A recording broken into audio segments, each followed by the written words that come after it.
சேகுவாராட்ட கேட்குறான், இப்படி அவதூறு பேசுகிறான், இப்படி விமர்சிக்கிறான், இப்படி ஏச்சு பேச்சுகளை பண்ணுறான், இப்படி துரோகம் பண்ணுறான், அவனுக்கு என்ன பண்ணலாம் நண்பா அப்படின்னு சேகுவாராட்ட ஒரு தோழன் கேட்குறான்.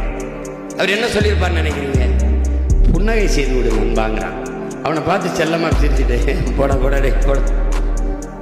இப்போ பார்க்குறீங்களா, நம்மளோட இருந்து போனவன்லாம் என்ன பேச்சு. அப்போ என்ன பண்ண, ரசிக்கணும். அப்படியா, நீங்கள் பண்பட வேண்டும் என்றால் புண்படுங்கள், சுடர்பட வேண்டும் என்றால் சூடு தான். இல்லைன்னா நீங்க சுடர்பட முடியாது. அவன் பாட்டு பேசிட்டு, ஆபிரகாம் லிங்கன் தன் மகனை பள்ளிக்கூடத்தில் சேர்த்து விட்டு ஆசிரியருக்கு 10 கடிதம் எழுதி 10 கோரிக்கைகளை என் பிள்ளைக்கு கற்றுக் கொடுங்கள். அதுல ஒன்றை சொல்கிறார், குற்றம் குறை கூறுபவர்களை புறந்தல்ல கற்றுக் கொடுங்கள் என் பிள்ளைக்கு. அதை தான் உங்களுக்கு சொல்ல, குற்றம் குறை கூறுவனை புறந்தல்ல. போடா போடா டே போடா, அங்க போடா போடா.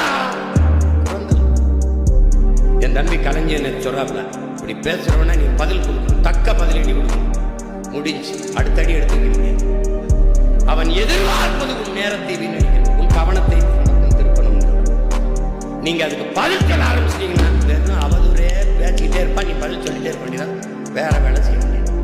அவதூறு அரசியலை புறந்தள்ளுங்கள், ஆக்கப்பூர்வமான அரசியலை முன்னெடுத்து